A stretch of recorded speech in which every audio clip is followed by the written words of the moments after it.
అధికార దుర్వినియోగంతో task force వాహనాల్లో డబ్బులు తరలించిన 39 మంది బీఆర్ఎస్ ఎమ్మెల్యేలను డిస్క్వాలిఫై చేయాలని డిమాండ్ చేశారు కాంగ్రెస్ ఎమ్మెల్యే ఎన్ఎం శ్రీనివాసరెడ్డి. కేటీఆర్ కు లా అడ్మినిస్ట్రేషన్ పై అవగాహన లేదని, అందుకే విచారణ జరుగుతున్న సమయంలో లీగల్ నోటీసులు ఇచ్చారన్నారు. మేనేజ్మెంట్ కోటాలో వచ్చిన కేటీఆర్ లీగల్ నోటీసులు పంపి బెదిరించాలని చూస్తున్నారన్నారు.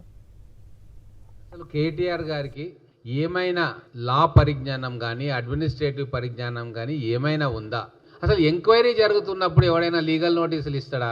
ఫామ్ హౌస్లో ఒకరు, గెస్ట్ హౌస్లలో ఒకరు కూర్చొని అడ్మినిస్ట్రేషన్ చేసిందని అర్థమవుతా ఉంది. ఇప్పుడు మేనేజ్మెంట్ కోటా కాకుండా మెరిట్ కోటాలో మీరు రాజకీయంలో ఎత్తుపల్లాలు తెలుసుకొని ఎమ్మెల్యే మంత్రి అయ్యుంటే మీ రియాక్షన్ వేరేలాగా ఉంటుండే. టాస్క్ ఫోర్స్ వెహికల్స్లో పోలీస్ ఆఫీసర్లు డబ్బులు పంచాము, క్యాండిడేట్లకు తీసుకుపోయి ఇచ్చాము అన్న వెంటనే మీరందరూ కూడా బీఆర్ఎస్ పార్టీలో గెలిచిన ప్రతి ఎమ్మెల్యే ఇంక్లూడింగ్ చంద్రశేఖరరావు గారు, కేటీఆర్ గారు, హరీష్ రావు గారు మొత్తం మీ 39 మంది డిస్క్వాలిఫికేషన్కు ఇమ్మీడియట్గా అర్హులవుతారు. మిమ్మల్ని డిస్క్వాలిఫై చేయాలి.